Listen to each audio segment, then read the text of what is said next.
All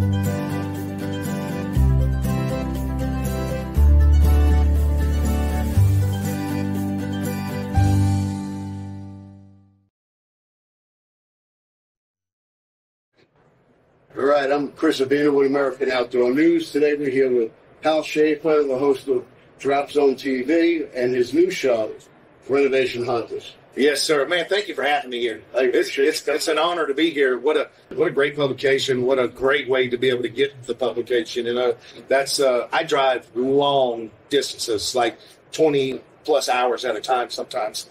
And there is nothing like listening to or being able to, go digitally and get this kind of information to make time pass as you go down the road. It's awesome.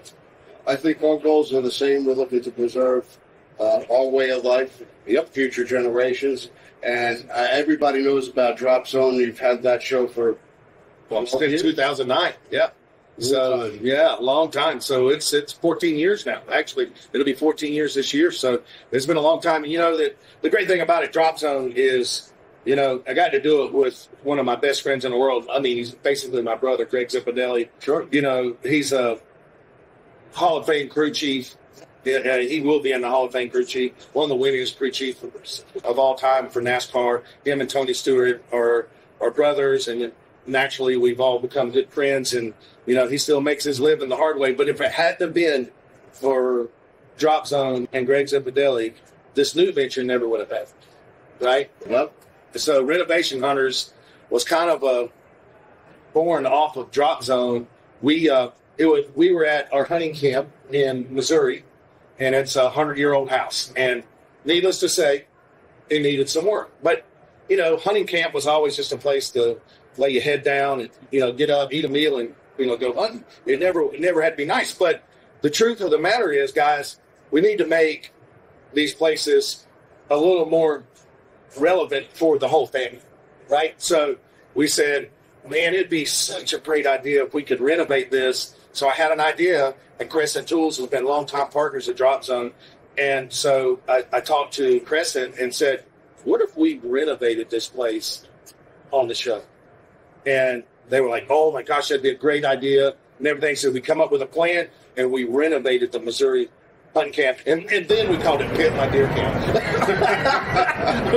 But the word pimp didn't go over well for TV, and after we got halfway through it, I got to thinking, I said, you know what? There's a show here that's worthy for the cause that I basically do the outdoors for, and that's preserving it for generations to come. Sure. Because the problem is, as you well know, that as these hunting camps or fishing camps or just mountain cabins or whatever, as they get passed on through generations, sometimes they're not taken care of, right? Maybe this generation was not as financially successful as the prior generations or whatever, but the truth of the matter is, a lot of times when those things, when that structure goes away, it ends that generation's lineage of passing it on. Yeah. And then we have effectively cut a whole family tree out of the outdoors. And I can't live with the thought that I didn't do something to help change that aspect, and also to do something to start reinventing the moral fiber that holds families together, right? Sitting at a table, eating together, that's pretty much gone by the wayside. All of families, even, extended families, all meeting somewhere in the outdoors for vacation and have fun. Well, that was the mission behind Renovation Hunters. And after one season of doing this, it has been amazing. And there is a ton. Go to HGTV or wherever. There is so many cookie cutter renovation shows. And I said, well, I don't want to be that. Yeah. Yeah, I don't want to be that. And Me too. Yeah. Over and over again. And it's like they take 6 months to a year. The people are paying for the renovation. And they'll take a 6-8 month renovation and put it in one 22-minute show. And there is no way you can comprehend what really went into that. There's no history about the family. There's no history about the structure. And there's no history about the town. Yeah. So that's why we're doing what we're doing. Get this. We're totally renovating the house and the property. We'll even put in food plots, help them with deer stand placement, tree stand placements. Tremendous. Oh, I mean, building giant barbecue pits for them. The whole day, we do it in 8 days.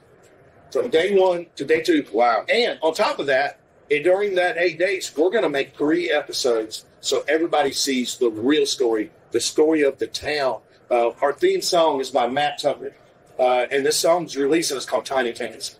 And that song is everything about the people in tiny towns. It's about rural America, and it's about Renovation Hunters. It is perfect. So we do it in 8 days. We do 3 episodes. We tell you something about the history of the area, the history of that family's lineage, and then the history of that structure. You know, we actually in Nebraska, a lady was still in there. She was 93 or 94 years old, who was born in the upstairs wing. It was a 118-year-old house. She was born in that ring. That's history. That's history. And just a wonderful thing. Man, Hyannis, Nebraska, out in the middle of nowhere, a population under 200, but the most unbelievable cowboy town you've ever met. Everybody only knows one thing, is to help each other. And it's not like any place you've ever been. Well, we've lost that. No doubt. Oh, absolutely. It takes a village. Everybody's, me. Oh, right. It wasn't uncommon as a kid running through the neighborhood that the neighbor would reprimand you. And your parents would say, "What'd you do?" Exactly. Why'd you yell at my kid? Yeah, exactly. Everybody helped everybody, right? It was a we thing. Yeah. And we has transferred to me this day and time, and we've got to get back to we. So, helping with the moral fiber thing, we want to do something that makes people sit down at a table and eat together. So in every one of these builds, we do a custom hand-built dining room table that goes in every one of, and it's done to, we find out about this family, their loves, and everyone is built one of a kind to that family for that family's needs. And that's beautiful art. Our friends at Baird Brother Fine Hardwoods, they came on as the title because they have the same passions we do. And it is so great. All of our partners are amazing. We don't call them sponsors because they're not sponsors. They're partners. Not only do they help us pay for all this, but they show up and work for free. Wow. I mean, our mass crew is there every week, but every week that we have a build, all of these partners show up and want to be there to give a hand. It shows you that there are still people in this country and still businesses in this country that still believe in family first. And it's just a great thing, man. It's nice to go home, lay your head down on your pillow, and just say, you know what, we did something good today. Well, I was through your Facebook page for Renovation Hunters last night, and some of them is really spectacular. I like the volume. Oh my gosh, it was amazing. We're actually building a garage bar right now for the premiere show.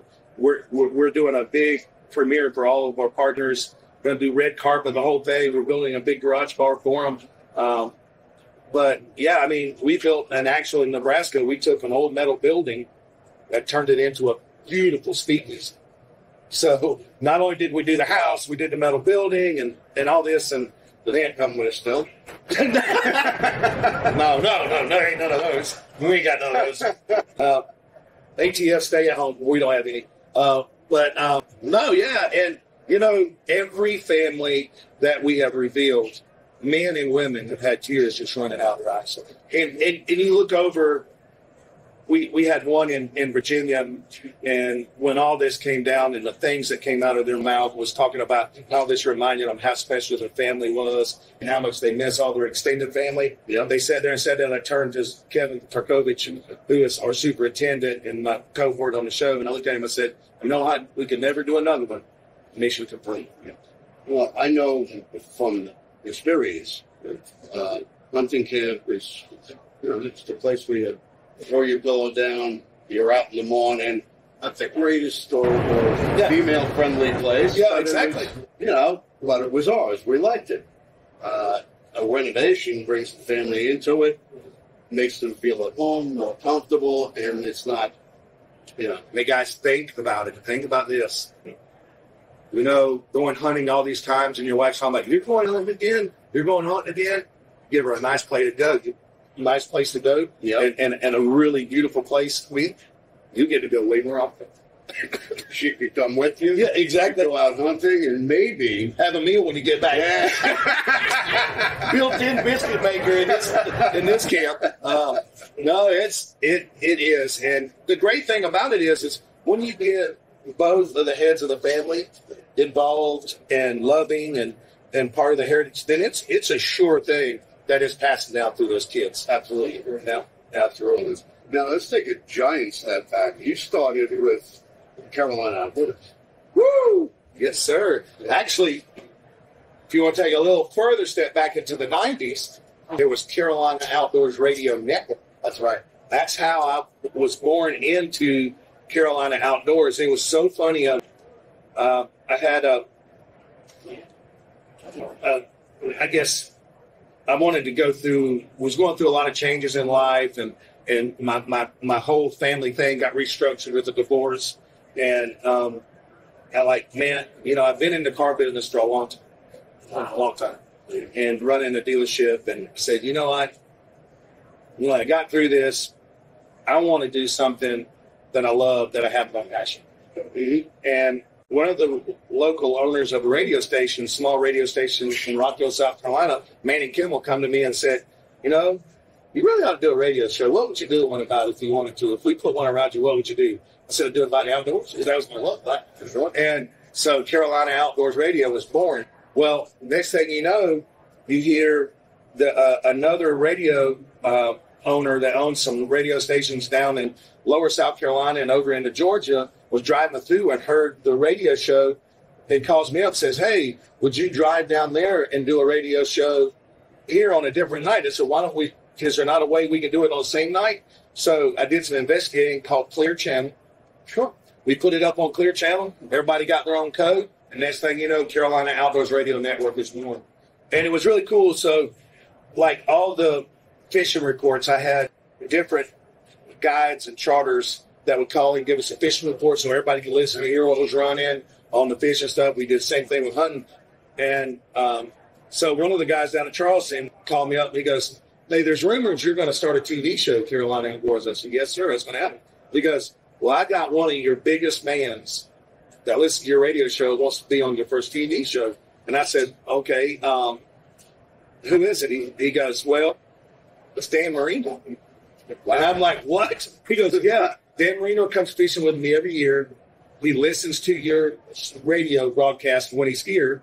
And when I told him that you were going to do a TV show, and he said, well, have you come down here and let's do a fishing show? The very first one. I was like, how do I go wrong there? Yes, I'm going down there and filming my very first TV show with Dan Marino. That's a hell of a way to start. I thought so. I was like, well, you know what? This might not be a bad idea. So we went down, had a blast. We still have that show to this day. I want to get it and put it up on social media for everybody to see not only how long ago what I looked like that long ago, but to see where it all started. Young at one point. Yeah. I had no idea Dan Marino was an outdoor kid. No, he was a fisherman, big fisherman. He even stocked his lakes in Florida with peacock bass from South America. Wow. Because he loved fishing that much. Really good kid. Really good guy. Brought both of his kids. And, one of them's autistic. And we had just a blast with him. And it was just fun. Man, it was a great way to kick off a TV career in the outdoors. He really had a storied and progressive career. Oh, yeah. Before that, I was a tire changer in NASCAR. Then after that, I decided I wanted to go race on my own. So I built my own race team and started racing a lot of dirt track races, did some asphalt races, and I made a small fortune doing that out of a big one. Yeah. Woo. That's an expensive venture. And I purposely, I'll go to the NASCAR races because I know I don't have the means to start a NASCAR team, and I'm too old to start racing NASCAR. But I stay away from them dirt tracks because I can still go do a dirt car, and so I stay away from them because it's probably the only drug I've ever had in life. So racing's very much like hunting. Just keep throwing money at it. And hope for a return. Yep. Yeah. Or hope your wife don't catch all the money you're throwing at it. Right. Well, where can we find Renovation TV? Renovation Hunters social media is Renovation Hunters is on Instagram, Facebook, soon coming to TikTok. You can find it only on the Outdoor Channel. It is a network exclusive original. You can soon to find it on MOTV. But the great thing is now, with all the expansion that the Outdoor Channel has done, you can get it on Hulu, Sling, Roku, Friendly, you name it, it's there. Samsung TV on Outdoor America. That's 100 million connected devices. If you want us, you can find us. I appreciate your time. Thank you for coming in. And man, appreciate it. Thank you.